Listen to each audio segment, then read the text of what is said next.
now we are here with Atlanta Falcons head coach, Raheem Morris. How does that sound? It's always sound great, just the Atlanta part. Yeah. Because of the people here, starting with Arthur Blank and our relationship, and then all the other people that I've had a chance to be around in this building. And then when you add the head coach onto it, it really feels good just because the chance to lead the team and to be with those guys. So it is truly special, any head coach, but particularly one that you got these kind of ties to. I want to talk about that in the last time you were here, but I want to go a little bit further back to Sure. start with this. So let's go back to 2009. 2009, right? yes. Okay, you're 32 years old. Yes. When you get hired to be the head coach of the Bucs. Yes. You go 17-31 in those 3 seasons. Why you got to bring up the bad stuff? Because I think that it's going to be one of the It's a first joke, questions. Robert. It's going to be one of the first questions people ask, right? It's like, okay, he already was a head coach. How is this going to be different? So you know what's funny about that whole thing is like, the 17-31 has been like something that people hold in those things instead of going with the actual years. So in 2009, it was a really crazy season how we started. And that was the year we drafted a young rookie quarterback, and Josh Freeman. And Josh came on, I believe, right after our bye, and we opened up and got a big-time win versus Aaron Rodgers when we were at Green Bay, and we're in the Creamsicles. That was my first win. And I'll never forget that. So that year, there was a bunch of ups and downs, trials and tribulations of how you want to do things. And I remember that whole year of building from the draft and how we were going to build young and do this thing the right way. And we were taking our time with it, and we were being really patient. And we didn't really want to play a young quarterback back then because we had just got Byron Leftwich. We had just traded, I believe, Luke McCown and got Byron Leftwich, and we brought him in. And we had Josh Johnson, who's still playing today. Yeah, he's still around, yeah. And he ended up starting a few games for us. And then at the end, we got to the bye. Our guy had made so much progress, and we hadn't got a win with the guys we thought we can probably sneak some wins in there with, and we put in Josh. And he played well down the stretch and made us competitive. And then we went to that next year and went 10-6. Yep. And we had arrived a little bit and hit the lockout, and we came out. Started the next year. We started off 4-2, big time win versus the Saints. Got them really good. Going to a game in, I believe it was in London, and we went out there, played the Bears, and lost the overtime game in the Bears. Oh, it was the Patriots. I can't remember. My years get mixed up a little bit, but we ended up losing a big time game out there, and we couldn't win a game after. And once you can't win a game after, you go on this 10-game loser streak. It really sounds a lot worse than the actual experience was. But, it's going to be a big difference, because you learn so much from even just that experience and then the growth even after that you get from those experiences, being young 32. At 32, you got all the answers, right? Oh, my gosh. Just ask me, right? It was like you got all these reasons why you should fail. You got all these reasons why you should do well. You got all these reasons why you think that you want to do things how you want to do it, and you missed a couple opportunities to listen to people around you. And I think that's the biggest difference in the 47-year-old Raheem Morris as opposed to the 32-year-old Raheem Morris talking in third person on your podcast. You're loving it. Just being able to kind of take things from people around you, having your ears open a little bit more than you would have back then. Because I was going to ask you, what's the biggest difference between who you are now and who you were the last time you were in this chair? I don't know if it's just your ears opening. It's a little bit of, and we had great people around us. So it's the surrounding of the people. It's the putting the people in the right spot to have that you can absolutely listen to, putting them in a position to listen to them, giving them the platform so you can put yourself in and make better decisions and listen to those people. So like the listening part of it all, as you get older, you get wiser, you get a little bit mature, and the things how you go about your business, that those things work well for you. So I really believe that's the biggest difference in myself over the last couple of years and some of the experience that I've been able to go through, which I'm sure we'll go through at some point, but the experience that you go through and your ability to actually to realize what's going on and how to fix certain things so you can be a better, really assistant coach that I've been able to be in the last 12 years of really my work and professional career. What's something you did back then, the way you approached something, the way you structured something that you would just never do now? It's hard to say never, but it's You'd be more hesitant to do now. Let's frame it that way. It's just some things you can do better. I was more willing to not go with some of the non-negotiables on character to bring in better players because we wanted to start so young and do things the right way because we felt like we can mold them. And it takes, an army to raise people. And I won't right now really go against the ethos on the people that you bring into your team in order to sacrifice for winning. And you want to get the right people around because it's a people-first business. And if you can do those things, you got a much better chance of getting the end goal that you want for the amount of time that you want it. Has there been maybe 2 or 3 things in the 15 years since, when you were an assistant, a couple lessons, things you took that kind of have the foundation or form the foundation of how you're going to approach the job now? There are so many, but the biggest one for me was the collaboration between the winning teams and the teams that don't have as much success. And going to LA and being around Les and being around Sean McVay and the collaboration that they had from a management standpoint, from a coaching standpoint, and the ability to lead, right? I thought that was special. And then from the outside in, looking at Kevin Colbert and then Mike Tomlin, being able to be close to that relationship and seeing how they led and seeing how that worked. And those are the 2 biggest things, right? You're talking about winning programs, winning franchises, teams that's won Super Bowls, different times, obviously different times, and being a part of one and being close enough from the outside to be a part of another, I felt like were the things that were missing that I had. I had a great relationship with Mark McDominick, but I don't think I was collaborative enough, and I don't think vice versa. We were collaborative enough together with our ideas, our opinions, how we moved, how we talked to the ownership, how we talked to the building, how we were together on every single thing, how we were tied, connected to the hip with all the thoughts and everything that happened to do with just about everything you do, right? Sometimes you kind of get lucky enough when you're young. I remember talking to Sean McVay about this. You kind of get lucky enough when you're young that you don't know enough to even worry about it. Yeah. Right? There's an ignorance. There's a bliss that comes with that ignorance. You have no idea what's actually happening. And sometimes that's helpful. Yeah.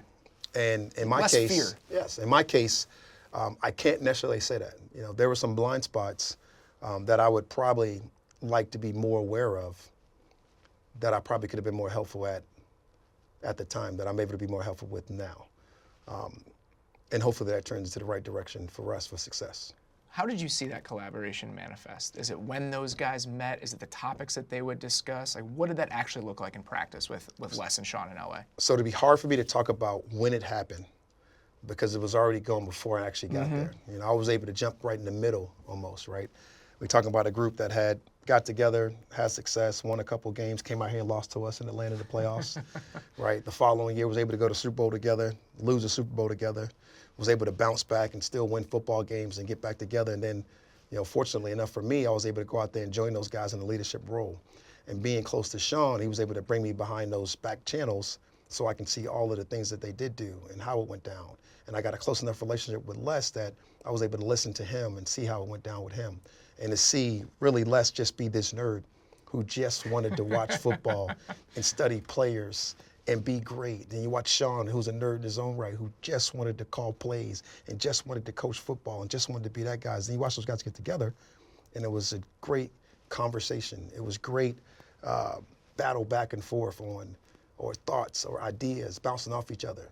And then those 2 guys getting together and making decisions and us coming out that room and really moving forward how it was dictated by the head coach. Is it what types of players you're looking for? Is it what you want the building to feel like? What was the kind of the root of most of those conversations? The culture there was a big part of it.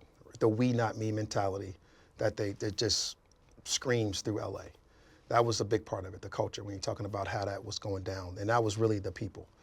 The next part about it was the people that they hired and put in place. I mean, we had great people in place. Reggie Scott, that was obviously there with Les before. You had guys like Jock McClendon that was working with our player development. We had people all in place, Brendan Berger in our equipment room, and that's a big part of who you are and what you do.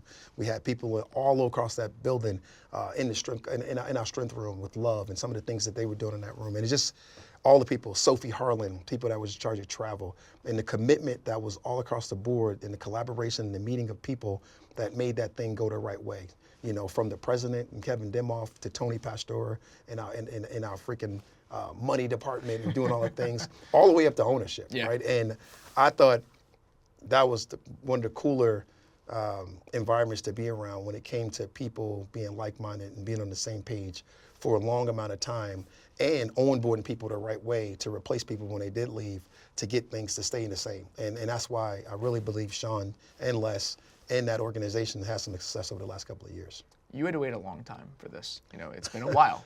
And was there any moment, whether it was the types of guys getting hired or certain trends in that world, that was particularly disheartening as you waited for a second chance as other guys got theirs? That would be, I answer this question all the time. It's so funny. I feel like I do a repeat interview every time I talk, but that would be so selfish of me, right? Because I was one of the few people at 32 years old that was a head coach, right? So to say I had to wait a long time is such a selfish statement.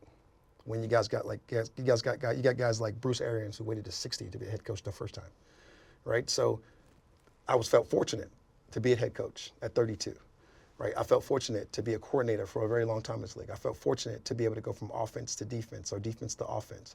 Within that time, I was waiting to be a head coach again. I felt fortunate to be promoted to an interim head coach, to be able to lead again in a short-term fashion, and then to be able to go to LA as a coordinator and lead a team to a Super Bowl and win, and then find a way to bounce back after a bad season. So I felt like all of those experiences were really learning experiences. And when you know what it is when you're doing really good things, it goes really fast.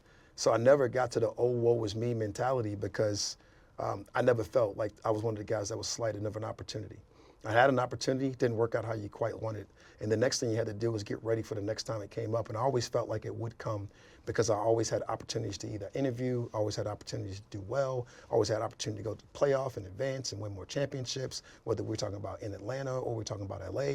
And that just created habits for myself in order to make me better. And I always felt like everywhere I was and the people that I was around, I had a chance to get better and better every single time. You mentioned you were an interim head coach. That was here. Yes. And it wasn't that long ago. 3 years. And it's such a unique circumstance for somebody to be in your position now that I keep using this term today. You know where the bodies were buried. It's not that serious, but you know what the building is, and you know where some of maybe the deficiencies were. So when you were going through the interview process, how did that knowledge of the way the organization functions allow you to kind of have a different conversation with Arthur Blank and the rest of the selection committee than maybe some other candidates might be able to? The way I looked at it is it gave me a real sense of urgency to want this job because of the people that I knew were already in place. And it wasn't just Arthur Blank, it was Rich McKay. You know, it was Kyle Smith that I had a relationship in DC that I didn't work with in Atlanta, but I knew exactly what it was about. It was Dean Stimulus that was on the calls that I was able to be a part of. It was coming back and actually interviewing in person and being around Tamika Risch, you know, being around Fernando that I had just met, being around Brett Jukes, who was already a part of the program when I was here that I knew very well, that I knew I wanted to come back and be a part of and be able to work with. David Bassity, having a chance to come back here and work with those guys, Brandon Roof. And it was almost a feel of, I got to get back there to work with people that I really know that I got real investments in, that I know we can win together and have a sense of urgency. So I'm not saying that it gave me an advantage. I think it gave me more of a sense of urgency to get back here to be the best version of myself because I knew we can have a chance to win with the people that I knew were already in place. After your last experience here, what was something that when you were talking to those guys in the process, you knew it needed to change because of your proximity to it? You know, when I was here the first time, I felt like we started off in 2015 with the 8-8 season. The next year, 2016, the Super Bowl run where we lost the game.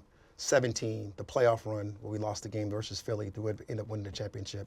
And then the following, we had a small collapse. And I felt like it was a relationship collapse between two of my really good friends. You're talking about Dan Quinn, who's like one of my best friends in life, who coached me in college, and Thomas Dimitrov. And there was a little bit of divide. And I felt like I wanted to bring that back together. The shared vision, the GM relationship with the head coach that just goes throughout the organization that we had here at a time that I wanted to bring back. And I felt like when we lost that, that was kind of a little bit of a downfall that what we had in my tenure here.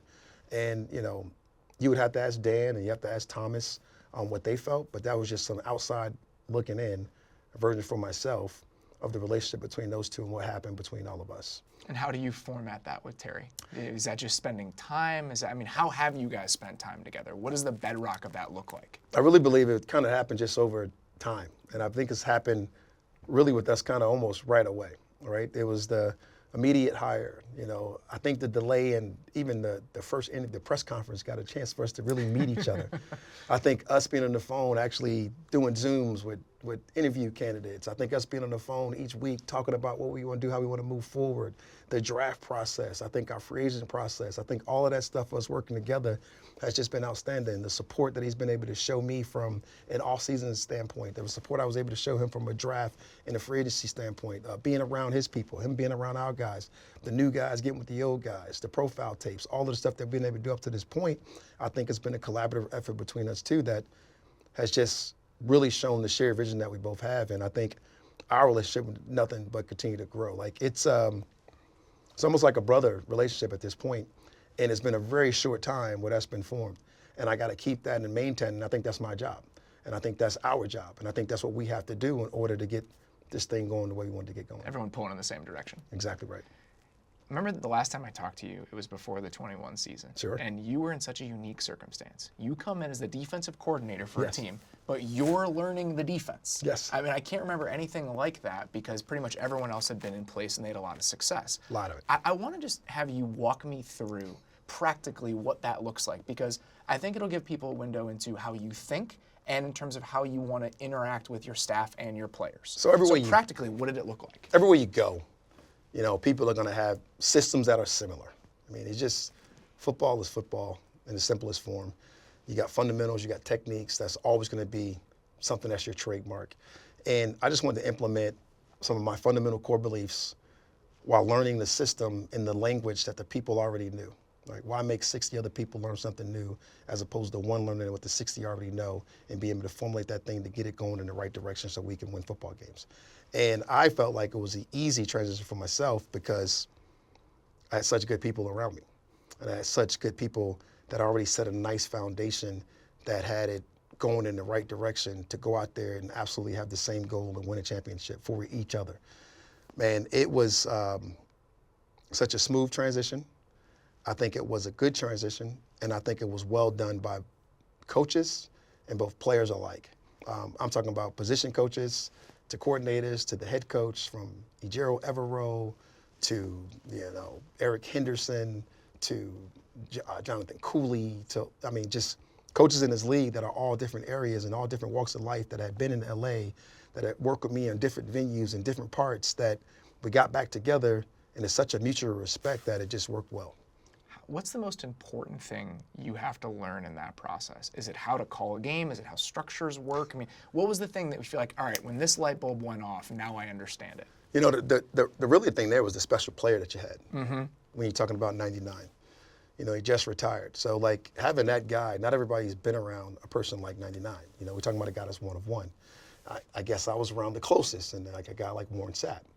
And being able to move that moving part around to make sure you can find ways that he can wreck the game. And then you had all these other little pieces around. You know, you talked about Von Miller, came on halfway through. You know, then you talked about Flo, who was a superstar in his own right. Jalen Ramsey was out at corner. You just got Ernest Jones implemented into it. You had Troy Reader, who was really a productive player for him. You had some young safeties had some success the year before. So you just wanted to be able to find ways to maximize the players and the talent you had around you. And that took a little time throughout the year, right? Or we'd have been 17-0, right? Didn't work that way. You win a couple games, you lose a couple. We had a struggle in November, which was kind of took us off the radar. And then we're able to bounce back out of that funk. It was just one heck of a run in LA, playing the Super Bowl at home. And I can't think of a better feeling as you could possibly have than that. It's always fun watching a team figure itself out over the course of a season. And the moment I remember, just the element I remember most from that playoff run is how you unlocked Ernest Jones as a blitzer. And just how that all, I mean, your guys' blitz rate in that playoff run was like 42%, which is an outlier compared to what you were during the season. But it's always interesting to see, like, all right, for whatever reason, this has clicked into place, and this is going to allow us to be a slightly different version of ourselves at the most important part of the year. You find ways to utilize your best football players, and Ernest was one of them. You know, and he played with a bunch of different people, right? That year we had probably 3 different middle linebackers in Troy Reader, Kenny Young, Ernest Jones. Because he came back late that year. All at different points, right? You're talking about he was a rookie. He ended up starting later. He ended up getting injured. He ended up bouncing back for the playoff run or somewhat through the playoff run. And it's always fun when you get those pieces in place and You're able to activate different things. We had Taylor Rapp then as well, and he was a pretty good blitz and safety as well. So we was able to utilize his skill set, and all of those things you manifest, and you find ways to get one-on-ones for 99. And when you get a chance to do that, your win rate's going to go up. And that season was a lot of fun to be able to go through all the trials, the tribulations, the thought process, the every week game planning to maximize the ability and the people that we had. And it was really fun. Even Jalen Ramsey, right? Yeah. That was one of his, not the first year, but that was one of the years he moved around probably the most in his career. And it was to maximize his abilities and to get him different spots and to get him different looks, so to speak, at different playoffs. And that was a lot of fun to do as well. And like those guys, man, got to give them a lot of credit, right? They were able to get a new coach. They were able to buy in. They were able to go out there and play at a high level, find a way to bounce back through some adversity, and win a Super Bowl. And that's what a team is. I remember also that summer talking to you about your background. Sure. And it's fascinating because you come up in a Monty Kiffin cover 2 world. Yes. And then you spend a few years in a blitz happy world in Washington with Jim Haslett. Yes. And then you learn the Seattle 3 world when you work with Dan for a couple of years. Yes. And then you go to LA and you do something completely different than anything else you had ever done. So as you come out on the other side of all of that, what would you say formulates the bones of what you believe as a defensive coach? Always been nosy. So even before, we were always nosy people. We stole stuff from Baltimore that we didn't talk about when we were in Tampa. When the Monty Kiffin era was over and we kind of took over that 2009 to 2010 year. Those things were stealing from Baltimore. They were stealing from Rex Ryan. They were stealing from all different people. So you always want to evolve, and we're always going to have a growth mindset. And if you can continue with that growth mindset and bring that stuff a part of your fundamental core beliefs, you got a chance to evolve every single year to stay ahead of the curve. Because if you don't evolve, you get left behind in this league. There are a lot of smart coaches, and trends happen all the time, and trends come back, and they go full circle. Next year, who knows? We might be back to Monty Kiffin's Tampa 2. I mean, there's a lot more cover 2 now than there was 5 years ago. No doubt, yeah. And it's going to continue to happen. So, like, having knowledge of all of those different systems, I think have really helped me, mature, develop, have the growth mindset, not be set in the ways where it's my system, it's our system, wherever we are, based on the players that we have. And those things will always continue to be the first and foremost that I always think about. So as you start to build what it's going to look like this year, do you feel like you're borrowing the most from what it was in LA just because it's the most recent language that you used? It's hard to say that because you hire these coaches, right? And they come from different walks of life. And Jerry Gray's got some other experiences that I want to be interested in. Jimmy Lake's got some different experience that you want to dig into. It'll have some similarities of what it looked like at the Rams, but it's going to be the Atlanta defense. And it's going to be the Atlanta 2024 style of defense. And it's going to fit the players that we have in the Caden Ellises and the Grady Jarretts and the David Almignadas and the A.J. Terrells and all those type of guys, right? It's just, it becomes more fun when you think player first and you think player friendly and you think likable, you think learnable, you think fast, you think physical, you think free. And you allow those guys to go out there and really take ownership of the calls, ownership of the play. Your last couple stops, you worked with Sean for 3 years. Yes. And then when you were here last, you got to be on the offensive staff when Kyle Shanahan was here. Yes. So you got a up close and personal look at 2 of the best play callers in the league. And with Sean specifically over the last few years, what was cool watching is the different iterations of the offense. That's right. When Matthew gets there, it's way more spread out, it's way more downfield. And then last year, watching them kind of tap into, all right, we're going to be this duo run team. And all kind of like, it was cool watching them figure out the puzzle. And when you got to watch that up close. So as you kind of understand the way that modern football on offense can be successful, what does that mean that you have to do on defense? Like, what does your mindset have to be to combat people like that? It's almost the same answer I just gave you. Sean is a nosy coach as well, right? And that's how you evolve, right? We all started this thing together, right? With Mike Shanahan back at Washington, running the zone scheme and throwing the play actions off the zone scheme. We all know what that language looks like and it sounds like. But at the same time, Kyle Shanahan and both Sean McVay both have gap scheme. They both do what their players do well. He has McCaffrey now, and Sean has Puka Nacua. Yeah. And he's an 11 team, and Kyle's a 21 team. But if you really get down to the nuts and bolts of it, they do what their players can do. They're both going to have a growth mindset. They're both going to think players first. They're both going to go out there and do what their guys can do to go win. And that's why they're considered the best.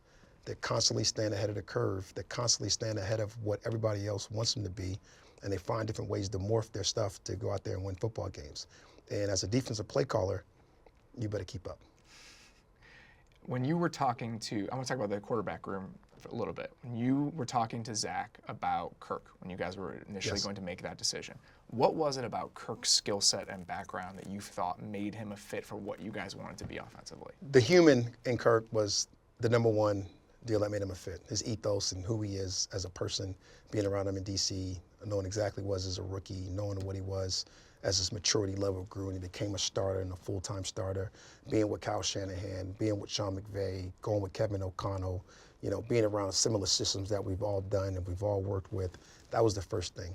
The next thing was the player and who we could be, the processor, the guy that gets the ball in the right spot, knows exactly what he wants, has a process that he goes through, has real purpose in his delivery, love the human, love his family, love everything is about. And bringing him here, I thought he can activate some of the players that we have here that are really good. That was number one with Zach. And we were both like-minded on those thoughts and how we saw that. And he was also a part of our process. And he was one of the main goals and the main targets that we talked about going to get. Not publicly, but obviously in-house and what we wanted to do and how we wanted to go do it. Is there a certain level of comfort watching him do and have success in an offense in Minnesota that has shared DNA to what you guys want to be? He's had success in every offense that we've kind of had DNA in that you could think of. Going back to Kyle Shanahan and Washington, to Jay Gruden, to Sean McVay, to Kevin O'Connell, to whatever he's done. And really, I think it's more of his attacking mindset of having success than actually the systems. And he has a like mindset that we all have.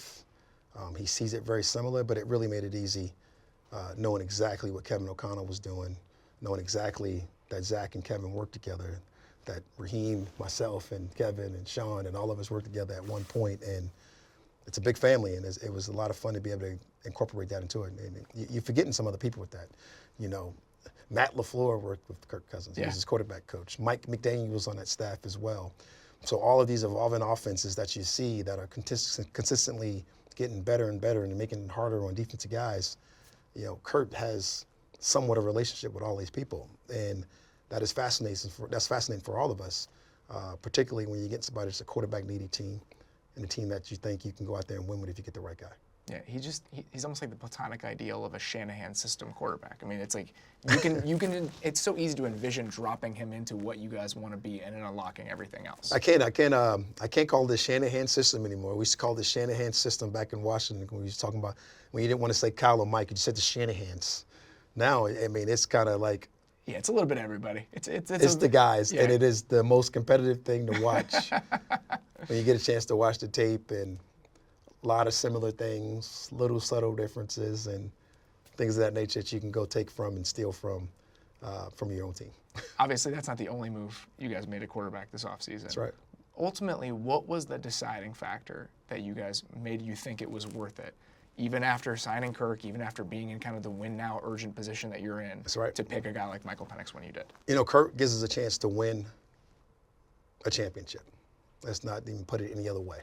Right, whether you're talking about winning his division, once you get in, anything can happen.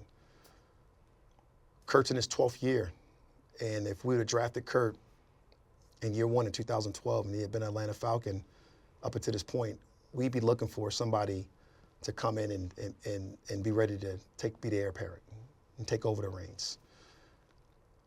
Hopefully, getting Kurt here, we're not going to be in any position to pick a quarterback. And you're sitting there with the 8th pick. You evaluate the quarterbacks before and after free agency. You evaluate all the positions, and you're sitting there at 8, and the guys you got very high on your board staring at you with a chance to pick them, a guy that you believe in, a guy that's got a lot of similar traits to the guy that you're going to know lead you this year and do the things that he's done, a guy that has a cannon of an arm, a processor, humble, fits your ethos, does everything the right way. A guy that you can bring in here and sit behind a guy for a couple of years, no matter how long it takes, and say, here's our heir apparent. Let's go to work. Now, did it shock everybody, catch everybody by surprise because of the amount of investment that you put into the room? Yes. Is it the most important position, potentially, arguably, in sports? No doubt. And we just felt like If we can fix that room and we can fix that thing short term, we can fix it long term. The short term is dependent on us, right? The short term is dependent on Kirk. The short term is dependent on how much success we can have in the short term, right? That thing may turn into whatever it is. That is what it is. That doesn't seem like a problem for us. What was the moment in the process that you knew you would have felt comfortable doing this with Michael? You know, we graded Michael very high, and he has some really high grades in our building. And particularly myself, particularly a bunch of the people in the room. We had a quarterback contingent, which I've talked about at an almost annoying point at this point, with Zach Robinson, T.J. Yates, D.J. Williams, K.J. Black, Ken Zampese, Chandler Whitmer, you know, all guys that have been around quarterbacks, right? So when you just talk about the quarterbacks they've been around, my guy at the Chargers, the famous guy in New Orleans, Matt Ryan, I mean, Matt Stafford. These guys have been around and know what it looks like. You get the best advisors in the house in the world to do it. Let's believe it. Stick with our guns and go with it. We get to the pick, and he's there. Pull the trigger. What was it about his skill set that you felt was special enough to do something that, let's call it, unconventional or surprising? You know, it's been coming out more and more as this thing's gone longer and longer. He's pro ready. You know, he's one of the few guys in college that's been back there and going through a process and going through a progression. Got the ball out in time. You know, took the least amount of sacks. He's played a pro game his whole collegiate career. Yeah, his offensive coordinator is an NFL offensive coordinator now. His coordinator is also in the NFL with him. Yeah. The young man's pro ready, and I felt like people almost got mad after the fact because he is so pro ready. But for us, it was just having the ability to go get a guy you feel like that can sit behind Kurt, learn, become great, have Kurt pass the torch to him at some point, and keep it going, and have long-term success with the organization that deserves it. It creates a unique dynamic, and that's your job, right? So what do you feel like you've had to It's not your job. It's our job. It is the job of the building to handle that unique dynamic. So what do you think has been at top of mind for you in how the building needs to approach that dynamic? The only reason you can even make that kind of step is because of the person that Penix is.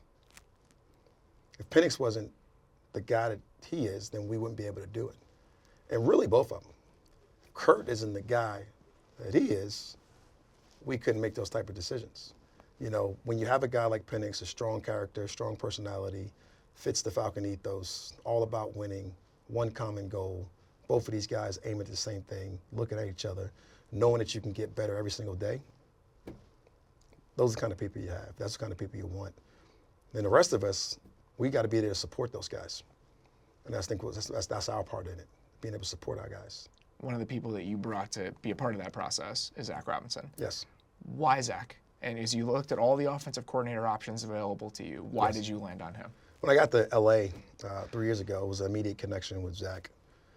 Being able to watch him move in silence with the genius, you know, watching him with Kevin O'Connell, watching him with Sean McVay, watching him with Liam, watching him with all the guys that's on that Rams offense, whether it be Eric Yarber, whether it's been whoever the case may be, talking to the O-line coaches, whether it was Wendy, whether it was Cromer, no matter who it was at the time. It was his presence, his calm, his demeanor, his knowledge of the system, his connection with me. He was a clear-cut, easy choice for me. I was fortunate. I kind of joke with all the guys now, so I'm kind of like the middle child, right? I was the young guy when it came to Monty and Mike Tomlin and some of those guys, but I was like kind of the old guy when it came to Kyle Shanahan and Sean McVay and Matt LaFleur and Mike McDaniels and some of these guys. And he reminds me of those guys. So when I sit in that middle seat and I get a chance to sit back and watch, and I watch these guys, I knew they're going to have success at some point, not knowing when. He fits the mold of what those guys, how they started, what it looked like, the obsession to be great, all the things that those guys have that he possessed, and it's one of the guys that I wanted to go to work with. When you were talking to him about what the plan wanted to look like on offense, what it needed to look like on offense, Who are the players that were at the centerpiece of that? Who did you, when you were talking to Zach initially, be like, we need the right plan for this guy? It's so funny because it's hard to do that, right? I had 5 interviews for 5 different jobs, right? And you're more picking the person. You're more picking the person just opposed to anything else, right? And it's like, I'm picking Zach. And then where are we going? Who am I interviewing for? How does this fit and how are we going to make this work? So we had those conversations 5 different times, right? When it comes to our job, it was exciting. When it comes to the one we got, right? Drake London, Kyle Pitts, Bijan Robinson, right? The last 3 first-round draft picks. The offensive line here, Jake Matthews, Bergeron, Chris Lindstrom, Dahlman, right? You're talking about Caleb McGarry. Talking about 5 guys, 2 first-round picks that was here when we picked them. You know, you're talking about a second-round pick in Bergeron. You're talking about an all-timer and first-round pick in Matthews. And you're looking at the line. It's ready-made. It's ready to go. Some of the coaches that's coached them. Some of the people that's been with this team and the unit. You get excited about that for Zach and the piece that we can add to it when we get here. And it's like, this was a really good fit for all of us. And it was a good look for all of us. And let's go add a quarterback. Got a chance to add Mooney, got a chance to add Ray, got a chance to trade for Rondell, get some people around us, get more people, keep getting better every day. The obsession to be great from our scouting department, it just doesn't stop, and I love that. When you were trying to formulate plans for those 3 guys, those 3 first-round picks, Yes. who were you most excited about building a plan for as you guys got started kind of building the foundation of the offense? It starts with the run. Bijan Robinson's exciting. Let's not kid ourselves, right? You know, it starts with the run and that up front crew and the toughness that they play with and they displayed last year and how they get off the ball. And then you see the talent in Bijan and you had evaluated those guys from the last couple of years. Even though we didn't have a first-round pick in LA, you still looked at them. just out of pure curiosity, I feel like you have to watch a guy like that. Bijan was coached by Sark, who worked with us in Atlanta, and you know a lot about that. And cheering for Texas was easy to do, and you know, and it starts with the run. You know, wherever you go, all old school coaches, man, tell you it starts with the run. Spoken like a true defensive football coach. Let's think about the running game, stopping the run first. It is always that way. Yeah, no matter how many different systems you've been in or how many times you've had to think about football differently, that's at the core of it all. I can still hear Monty Kiffin right now, getting in front of the run. Hey guys, I gotta stop the run. Monty and Rod Marinelli, I'm sure, just getting together doing that. That's it.